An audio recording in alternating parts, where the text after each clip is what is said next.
मरकुस chapter 10 verse 46। वे यरीहो में आए और जब वे उसके चेले और उसकी एक बड़ी भीड़ यरीहो में से निकलती थी, तब तिमै नामक का पुत्र बरतिमै, एक अंधा और भिखारी, सड़क के किनारे बैठा था। वह सुनकर यीशु नासरी है पुकार कर कहने लगा, हे दाऊद की संतान, मुझ पर दया कर। बहुतों ने उसे डांटा और चुप रहे, पर वो और भी पुकारने लगा, हे दाऊद की संतान, मुझ पर दया कर। हालेलुया। वो अंधा था और भिखारी था, पर वो जानता था कि यीशु मसीह बीमारों को चंगा करते हैं। कितने लोग आमीन कहेंगे? हालेलुया। पता चलने के बाद उसने यीशु मसीह को पुकारने लगा, हे दाऊद की संतान, मुझ पर दया कर। जैसे वो पुकार रहा था तो लोगों ने उसे डांटा, चुप रहने के लिए कहा। जब लोगों ने उसे डांटा और चुप रहने के लिए कहा तो उसने क्या किया? देखो बाइबल कहती है बहुतों ने उसे डांटा, पर वो और भी पुकारने लगा, हे दाऊद की संतान, मुझ पर दया कर। मेरे प्रियो, वो क्या कर रहा है? प्रार्थना कर रहा है प्रभु के पास। उसे पता चला यीशु मसीह जीवित प्रभु है, यीशु मसीह लोगों को चंगाई देता है। तो यीशु वहां से जा रहे थे, गुजर रहे थे, उसने सुना, वो देख नहीं सकता पर उसने सुना कि यीशु मसीह वहां से गुजर रहे हैं। वो यीशु को पुकारने लगा, हे दाऊद की संतान, मुझ पे दया कर। लोगों ने उसे डांटा, तू चुप रहे, क्योंकि तू अंधा है, तू भिखारी है, तू क्यों पुकार रहा है यीशु मसीह को? बाइबल बताती है वो और जोर से पुकारने लग गया। उसने कितने बार पुकारा यीशु मसीह को? 2 बार। जब वो पुकार रहा है यीशु मसीह को तो लोगों ने उसे डांटा, पर उसने लोगों की आवाज को नहीं सुना, उसके लोगों की डांट को नहीं सुना। वो अपनी आवाज परमेश्वर के पास लगा रहा था। हालेलुया। आपके जीवन में जब प्रॉब्लम आती है, संकट आता है, कोई आपको दबाना चाहता है, अपनी आवाज प्रभु के पास लगाने से रोको मत। हालेलुया। प्रार्थना करना रोको मत। जब तक यीशु रुकता नहीं है तब तक प्रार्थना करना रोको मत। जब लोगों ने उसे डांटा कि तू चुप हो जा, शांत हो जा, पर वो और भी जोर से यीशु मसीह को पुकारने लग गया। और बाइबल कहती है यीशु मसीह वहां पर ठहर गया। और क्या बोला पता है क्या यीशु ने? उसको बुला के लेके आओ। हालेलुया। जब तक आपकी आवाज यीशु के पास नहीं जाती है, कोई आपकी आवाज को दबाता होगा, कोई दुष्ट आत्मा आपकी प्रार्थना को चोरी करती होगी, पर मैं आपको बताना चाहूंगा, अपनी आवाज को और जोर से लगाओ। यीशु मसीह आपकी आवाज को सुनेगा, वो आपके लिए रुकेगा और कहेगा कि इसको बुला के लेके आओ। हालेलुया। बाइबल कहती बरतिमै की प्रार्थना को उसने सुना और यीशु उसके लिए ठहर गया। और क्या कहता है? उसको बुला के लेके आओ। और जिस लोगों ने डांटा था वही लोग बरतिमै को बुलाने के लिए आ गए। हालेलुया। जब आप प्रार्थना करते हो, जो आपका अपमान करता है वही लोग आपका सम्मान करने लग जाएंगे। जब तक आपके जीवन में अपमान है, सहते रहो, पर प्रार्थना करते रहो। जितना आप प्रार्थना करते जाओगे परमेश्वर आपके सम्मान को बढ़ाएगा। हालेलुया। क्योंकि सम्मान परमेश्वर की ओर से आता है, आदर परमेश्वर की ओर से आता है, चंगाई परमेश्वर की ओर से आती है। वो प्रार्थना इसलिए कर रहा था क्योंकि उसको चंगाई चाहिए थी। हालेलुया। और बाइबल कहती है यीशु उसके लिए रुक गया और यीशु ने कहा उसको बुला के लेके आओ। और जब यीशु मसीह ने उसको बुलाया, बरतिमै यीशु मसीह के पास आता है। तो देखो आगे पढ़ते हैं। वो अपना कपड़ा फेंक कर शीघ्र उठा और यीशु के पास आया। उसने अपने काम और बिजनेस की ओर ध्यान नहीं दिया। उसने सोचा आज मुझे यीशु ने बुलाया है, मुझे काम और बिजनेस मुझे छोड़ना पड़ेगा। कितने मसीह लोग हैं जिनको पता है संडे चर्च जाना है, पर आज काम और बिजनेस में अटके पड़े, इसलिए उनका चमत्कार रुका हुआ है। बरतिमै को पता था मेरा काम बिजनेस बड़ा नहीं है, मुझे आज यीशु ने बुलाया है, यीशु मेरे लिए रुका है। जब यीशु ने मुझे बुलाया है तो मैं जाऊंगा। इसलिए बाइबल कहती है वो शीघ्र उठा। मैं आपको बताना चाहूंगा उसकी प्रार्थना की वजह से वो चंगा हुआ है। यीशु ने उसके लिए प्रार्थना की क्या? उसने बोला क्या तेरी आंखों में रोशनी आ जाए, ऐसे बोला क्या? नहीं, क्योंकि यीशु ने देखा था उसने मेरे लिए प्रार्थना की है, इसने मुझे पुकारा है। जो कोई पुकारता है उसकी प्रार्थना का उत्तर आ जाता है। हालेलुया। यीशु ने कहा चला जा, जैसे चला जाने के लिए कहा उसकी आंखों में रोशनी आ गई। हालेलुया। मेरे प्रियो, प्रार्थना में सामर्थ्य है। जब आप यीशु को पुकारते हो, यीशु जानता है आपकी तकलीफों को। यीशु कहता है बोल तेरे लिए मैं क्या करूं। जब अपने घुटने को टेक के आप परमेश्वर से प्रार्थना करते हो और उसे पुकारते हो, दाऊद की संतान मुझ पे दया कर, तो प्रभु कहता है बोल बेटा मैं तेरे लिए क्या करूं। हालेलुया। वो कहता है मैं देखना चाहता हूं। बोलते हैं जा, तेरे विश्वास ने तुझे चंगा कर दिया है। आपका विश्वास आपके जीवन में चमत्कार को लेके आएगा। अपने बाजू वाले से कहो आपका विश्वास आपके जीवन में चमत्कार को लेके आएगा। बोलो प्रार्थना करो, विश्वास करो, चमत्कार पक्का है। और उसके बाद यीशु के पीछे हो लो, क्योंकि बरतिमै यीशु के पीछे हो लिया। हालेलुया। उसको पता था जो मुझे आंखें दे सकता है ना, वो मुझे जिंदगी भी दे सकता है। इसलिए भी भीख मांगने की जरूरत नहीं है, मुझे यीशु के पीछे जाने की जरूरत है। मैं यीशु के पीछे जाऊंगा तो जिसने मुझे आंखें दिए वो मुझे कपड़ा भी देगा, वो मुझे खाना भी देगा। हालेलुया। इसलिए वो उठा, उसने अपने कपड़े को फेंक दिया। मेरे प्रियो, जब आप प्रार्थना करते हो परमेश्वर आपकी परिस्थिति को बदलता है। जब आप प्रार्थना करते हो आपकी वो गरीबी को बदलता है। परमेश्वर नहीं चाहता है कि आप भिखारी रहो। और बाइबल बताती है बर्तिमाई को पता चल गया, अब मुझे भीख मांगने की ज़रूरत नहीं है। आज भी कितने लोग यीशु मसीह के आने के पास भी आज भी परिस्थिति वही है। क्यों? क्योंकि वो यीशु के पीछे नहीं चल रहे। जिसको पता था बर्तिमाई को मुझे ज़िंदगी दे सकता है, ये मुझे लाइफ दे सकता है, उसने अपने उस स्थान पे नहीं गया। यीशु के पास आने के बाद आपकी लाइफ और आपकी गरीबी नहीं बदलती ना, तो आपके लाइफ में यीशु मसीह नहीं है। उसने यीशु को अपनाया ना, उसकी गरीबी बदल गई। फिर से वो भीख मांगने नहीं बैठा। कितने लोग सुन रहे हो? बाइबल कहती है 2 कुरिन्थियों 8:9 कि यीशु मसीह तुम्हारे लिए कंगाल बना कि तुम धनवान बन जाओ। वो यीशु के पीछे गया, शायद वो धनवान बन गया होगा। उसके आगे बर्तिमाई के बारे में लिखा नहीं है। उसको पता चला कि आज एक छोटी सी मैंने प्रार्थना की तो उसने मुझे आंखें दी, मैं और प्रार्थना करूंगा तो मुझे जिंदगी भी देगा। हालेलुया। जब वो अंधा था तो उसको कोई पुकारने वाला और कोई सम्मान देने वाला नहीं था, पर जब आंखें आ गई, जब उसके जीवन में यीशु आया तो उसके जीवन में सम्मान आ गया। हालेलुया। मेरे प्रियो, आप जब संकट में हो, प्रॉब्लम में हो, चिंताओं में हो, टेंशन में हो, क्या करना है? प्रार्थना करना है। प्रार्थना आपकी सारी बातों को बदल के लेके आएगी। प्रार्थना आपके जीवन में बदलाव को लेके आएगी। अपने बाजू से को, प्रार्थना आपके जीवन में बदलाव को लाएगी। बोले इसे चिंता मत कर, प्रार्थना कर। इसे बाइबल कहती है फिलिपियो चैप्टर 4 वर्स 6, किसी बात की चिंता मत करो, परंतु हर एक बात में तुम्हारे निवेदन, प्रार्थना और विनंती के द्वारा धन्यवाद के साथ परमेश्वर के सम्मुख उपस्थित किए जाए। जब एक चोर को पकड़ा जाता है कोर्ट में, उसको उपस्थित किया जाता है कि नहीं? और जज क्या करता है? उधर से निर्णय लेता है इसको छोड़ने का या इसको सजा देने का। हालेलुया। जब आपके लाइफ में भी ऐसी प्रॉब्लम है, जाओ परमेश्वर के सामने बैठो, प्रार्थना करो, निवेदन करो, विनंती करो कि परमेश्वर मेरे जीवन में ये समस्या है। बर्तिमाई जानता था कि वो अंधा है, वो देखना चाहता था, इसलिए वो जोर जोर से पुकारने लगा यीशु मसीह को, ये दाऊद की संतान मुझ पे दया कर। आपके जीवन में कौन सी प्रॉब्लम है? गरीब में है, आपके पास जॉब नहीं है, बिजनेस नहीं है, पैसे की प्रॉब्लम है, बीमार हो, घर में प्रॉब्लम है, नशे की प्रॉब्लम है, बच्चे नहीं सुधर रहे, माता पिता नहीं सुधर रहे, काम नहीं बन रहा, आप जहां जा रहे हो सक्सेस नहीं हो रहे हो, क्या पाप आपको सता रहा है, क्या आपको प्रॉब्लम आ रही है, जाओ प्रार्थना करो, विनंती करो, परमेश्वर आपकी प्रार्थना को सुनेगा। किसी भी बात की चिंता मत करो। हालेलुया। बाइबल कहती है 1 पत्रस 5:7, किसी वक्त की चिंता मत कर क्योंकि उसको तुम्हारा ध्यान है। हालेलुया। जब हम प्रार्थना करते हैं और जब आपके जीवन की सारी प्रॉब्लम जब प्रभु को कहते, प्रभु ये मेरा प्रॉब्लम मैं आपको देती हूँ, उसके बाद आप चिंता करना छोड़ दो, तुम्हारी प्रॉब्लम को वो दूर करेगा, क्योंकि वो क्रूस के ऊपर मरकर तुम्हारे और मेरे लिए जिंदा हुआ है।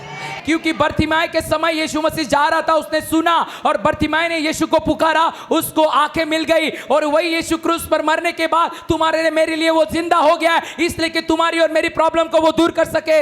इसलिए जो कोई प्रार्थना करता है उसकी प्रॉब्लम दूर हो जाती है। हालेलुया। आप लोगों को समझ में आ रहा है कि नहीं आ रहा है? प्रार्थना आपके लाइफ में बदलाव को लेके आएगी। प्रार्थना आपके लाइफ में चमत्कार को लेके आती है। आज मसीह लोग प्रार्थना करना भूल चुके। बर्तिमाई रुका नहीं, चिल्लाते गया, प्रार्थना करते गया। हालेलुया। इससे किस बात की चिंता है, किस बात का प्रॉब्लम है?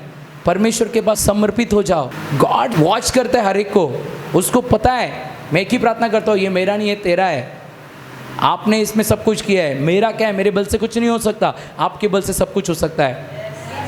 हालेलुया। इसे यीशु मसीह भी जब देह में थे ना, उन्होंने प्रार्थना करना सबसे ज्यादा अधिक चाहा। आप जब पूरा ध्यान देते हो, जब बर्तिमाई ने पुकारा नहीं, यीशु के दाऊद की संतान मुझ पे दया कर, उसने लोगों की बात को नहीं सुना कि उसको कोई डांट रहा है, वो फिर से पुकारने लगे, हे दाऊद की संतान मुझ पे दया कर। जब आपके जीवन में प्रॉब्लम है, संकट है, अरे यार अपनी आवाज को पुकारना बंद मत करो। जब मुझे मालूम था कि मेरे पास क्या है और क्या नहीं, मैंने मेरी प्रार्थना करना बंद नहीं किया, परमेश्वर ने मेरी जरूरतों को पूरा किया। हालेलुया। परमेश्वर जरूरत पूरा करता है, कोई मनुष्य तुम्हारी जरूरत पूरा नहीं कर सकता। कितने लोग आमीन कहेंगे? हालेलुया। परमेश्वर को कुछ भी असंभव नहीं है, परमेश्वर को सब कुछ संभव है। आपको वो कभी लज्जित होने नहीं देगा। जो कोई प्रार्थना करने वाला व्यक्ति है वो कभी लज्जित नहीं होगा, उसकी सारी जरूरत पूरी की जाएगी। हालेलुया। क्योंकि प्रार्थना उत्तर को लेके आती है। हालेलुया। हम बड़ी उड़ान उड़ने वाले यीशु मसीह के नाम में। इसलिए यीशु मसीह भी जब देह में थे ना, वो ना सबसे अधिक प्रार्थना को महत्व देते थे। इसे बाइबल कहती है, इब्रानियों अध्याय 5 वचन 7 को पढ़ेंगे। इब्रानियों अध्याय 5 वचन 7। यीशु ने अपने देह में रहने के दिनों में ऊंचे ऊंचे शब्द से पुकार पुकार कर, आंसू बहा बहा कर उससे जो उसके मृत्यु को बचा सकता था, प्रार्थनाएं और विनंती की और भक्ति के कारण सोनी न गई। हालेलुया। यीशु भी देह में था तब कैसे करता था? ऊंचे शब्द से पुकार पुकार कर, आंसू बहा बहा कर जो मृत्यु से बचा सकता है उनसे क्या कर रहा था? वो प्रार्थना कर रहा था। पर मेरे प्रियो, यीशु को क्यों परमेश्वर ने नहीं बचाया? क्योंकि वो उसने तुम्हारे मेरे लिए उसको क्रूस के ऊपर जान देना ही था। हालेलुया। पर यीशु हमेशा प्रार्थना कैसे करता था? ऊंचे शब्द से पुकार पुकार कर प्रार्थना करता था। हन्ना कैसे प्रार्थना कर रही थी? ऊंचे शब्द से पुकार पुकार कर, चिल्ला कर प्रार्थना कर रही थी, रो रो कर प्रार्थना कर रही थी। इससे बाइबल कहती है यीशु आंसू बहा बहा कर प्रार्थना कर रहा था। आपके लाइफ में कोई संकट आ रहा है ना, प्रॉब्लम आ रहा है ना, प्रार्थना करना शुरू करो। आपके घर में मिसअंडरस्टैंडिंग हो रही है ना, प्रार्थना करना शुरू करो। आपका पति, आपका बच्चा दारू पी रहा है, नशे में, झगड़े में, कुछ भी प्रॉब्लम है, प्रार्थना करना शुरू करो। कोई पाप आपको सता रहा है ना, प्रार्थना करना शुरू करो। आपके पवित्रता को कोई नाश कर रहा है ना, तो प्रार्थना करना शुरू करो। आपके आंखों से आप बार बार बुरा देखते हो ना, तो प्रार्थना करना शुरू करो। आपके मुख से बार बार गंदी गालियां आती है ना, तो प्रार्थना करना शुरू करो। परमेश्वर आपको बदल देगा, उसकी सामर्थ्य आपको बदल देगी, क्योंकि प्रार्थना सब कुछ बदल देती है। हालेलुया। अपने आप को परमेश्वर के हाथ में समर्पित कर दो, परमेश्वर आपको बनाएगा। मिट्टी को नहीं पता होता है कैसा क्या करना है, पर कुम्हार मिट्टी को बनाता है। हालेलुया। जब आप प्रार्थना करते हो ना, परमेश्वर आपके जीवन को बनाता है। हालेलुया। प्रार्थना आपके जीवन को बनाती है। इसलिए जब यीशु मसीह को पता था, यीशु ने क्या वो प्रार्थना कैसे करता था? परमेश्वर की इच्छा के अनुसार। हमें प्रार्थना कैसे करनी है? परमेश्वर की इच्छा के अनुसार। हालेलुया। आज हम प्रार्थना कैसे करते हैं? हमारे स्वार्थ के लिए। पर हमें प्रार्थना कैसी करनी है? परमेश्वर की इच्छा के लिए। परमेश्वर आपकी इच्छा क्या है? आप क्या चाहते हो मेरे जीवन से? जब यीशु मसीह को पता था ये सारे मानव जाति का पाप मुझे अपने शरीर पर लेना है, मुझे क्रूस पर जाना है, आसान नहीं था। इसलिए यीशु मसीह आंसू बहा बहा कर प्रार्थना कर रहा था। पर बाइबल कहती है उसकी प्रार्थना सुनी नहीं गई। क्यों नहीं सुनी गई? क्योंकि वो किसी के जीवन के लिए आशीष बन रहा था, ये पूरे मानव जाति के लिए आशीष बन रहा था, शैतान को नष्ट कर रहा था। हालेलुया। कभी कभी आपकी भी प्रार्थना का उत्तर नहीं मिलता। क्यों नहीं मिलता पता है क्या? क्योंकि आप किसी के लिए ब्लेसिंग बन रहे हो। हम पढ़ेंगे मत्ती की किताब अध्याय 26:36 से। तब यीशु अपने चेलों के साथ गतसमनी में नामक के एक स्थान में आया और अपने चेलों से कहने लगा, यही बैठे रहना जब तक मैं वहाँ जाकर प्रार्थना करूँ। जब आपको उदास मन लग रहा है, आपको चिड़चिड़ासापन लग रहा है, आपको घबराहट लग रही है, आपको लग रहा है अभी प्राण निकल के जा रहा है, टेंशन आ रही है, सब जगह से रास्ते बंद हो चुकी है, सब कुछ खत्म हो रहा है, आपके आंखों के सामने आपको दिख रहा है, तब आपको क्या करना है? प्रार्थना करना है। यीशु को भी ऐसे लग रहा था। यीशु ने क्या किया? थोड़ा और आगे बढ़कर मुंह के बल गिरा और प्रार्थना की, हे पिता, हो सके तो ये कटोरा मुझसे दूर हो जाए। हालेलुया। कटोरा मेरे पास से दूर किया जाए, पर जैसा मैं चाहता हूं वैसा नहीं, आप जैसा चाहते हो वैसा करो। उनका मन व्याकुल हो रहा है, बहुत उदास हो गए हो, और उनको लग भी रहा है उनका प्राण निकल के जा रहा है। फिर भी क्या कहते हैं? जैसे मैं चाहता हूं वैसे नहीं, जैसे आप चाहते हो वैसा करो। जब आपके जीवन में प्रॉब्लम संकट आ रही है ना, प्रार्थना करो और प्रभु से कहो, प्रभु आपकी क्या इच्छा है? आप जैसा चाहते हो वैसे हो जाए मेरे जीवन में। हालेलुया। अपने हाथ उठाओ और बोलो, प्रभु मेरे जीवन में जैसे आप चाहते हो वैसा मेरे जीवन में हो। आज से मेरी इच्छा नहीं प्रभु, आपकी इच्छा मेरे जीवन में पूरी हो। हालेलुया। हालेलुया। शायद आप प्रॉब्लम में होगे, शायद आपका मन में टेंशन होगा, आपका मन उदास हुआ होगा, ऐसा लग रहा हो आपका प्राण निकल के जा रहा है, टेंशन से सब जगह से रास्ते बंद हुए हैं। पर फिर भी आप जब हाथ उठा के परमेश्वर से बोलते हो ना, परमेश्वर जैसा मैं चाहता हूं नहीं, जैसा आप चाहते हो वैसा करो, परमेश्वर चमत्कार करता है। हालेलुया। पर कोई कोई चीज़ों के ना परमेश्वर सुनता है, उसका उत्तर तुरंत नहीं देता। आपका 5 साल का बेटा 4 व्हीलर मांगेगा, आप दोगे क्या? बाइक मांगोगे, दोगे क्या? क्योंकि आपको पता है ये अभी समय नहीं है। वैसे मेरे प्रियो, जब आप प्रार्थना करते हो, कोई कोई प्रार्थना का उत्तर ना तुरंत नहीं आता। प्रार्थना का उत्तर आपका लिखा है। वो जब बेटे ने जब गाड़ी मांगा ना, उस पिताजी को पता है कि मेरे बेटे ने गाड़ी मांगी थी, सही समय पे वो आपको देगा। हालेलुया। इसलिए प्रार्थना करते रहो, आपके जीवन में आशीष सही समय पे आ जाएगी। हालेलुया। हालेलुया। यीशु मसीह प्रार्थना करते रहे, बोलते जैसे मैं चाहता हूँ वैसा नहीं, जैसे आप चाहते हो ना वैसा मेरे जीवन में करो। उसके आगे बढ़ते, फिर उसने चेलों के पास जाकर उन्हें सोते पाया और पतरस से कहा, क्या तुम मेरे साथ एक घड़ी भी जाग न सके? Question mark. जागते रहो और प्रार्थना करते रहो कि तुम परीक्षा में ना पड़ो। आत्मा तैयार है पर शरीर दुर्बल है। हालेलुया।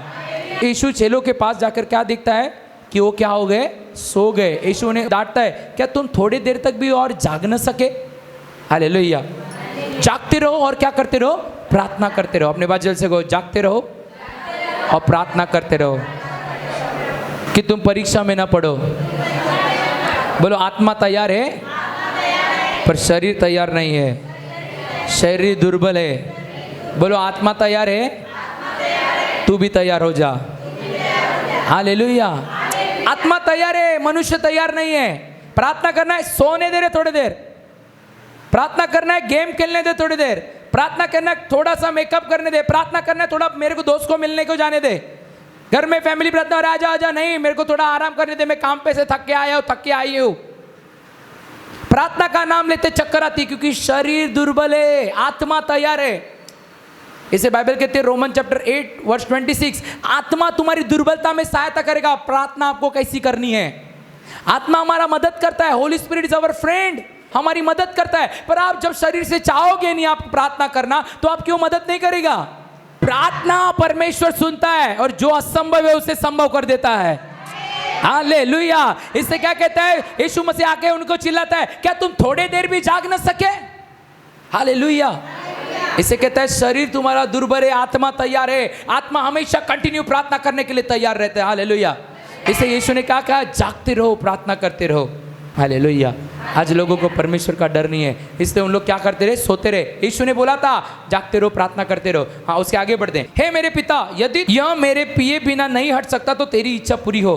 बिल क्या बोलती है, फिर वो दूसरी बार प्रार्थना करने के लिए गया, क्योंकि यीशु का मन क्या हो रहा था, उदास था, व्याकुल था। उसको लग रहा था प्राण निकल के जा रहा है। पहली बार प्रार्थना की तब भी चेलों को क्या देखा, सोते हुए पाया। दूसरी बार प्रार्थना की तब भी वो जब निकट आया तो क्या बोलता है, ये पहला बिना पिए मेरे से हट नहीं सकता ना, तो आपकी इच्छा पूरी हो। आपके जीवन में कोई प्रॉब्लम नहीं जा रही है ना, कोई सुधर, प्रभु आपकी क्या इच्छा है, आप इच्छा को अपनी पूरी करो। आपके घर में किसी का उद्धार नहीं हो रहा है, कोई बदल नहीं आ रहा है, कोई सुधर नहीं रहा है, कोई प्रार्थना नहीं कर रहा है, किसी का जॉब नहीं मिल रहा है, बिजनेस नहीं मिल रहा है, परमेश्वर आपकी इच्छा पूरी हो। आप क्या चाहते हो मेरे जीवन में।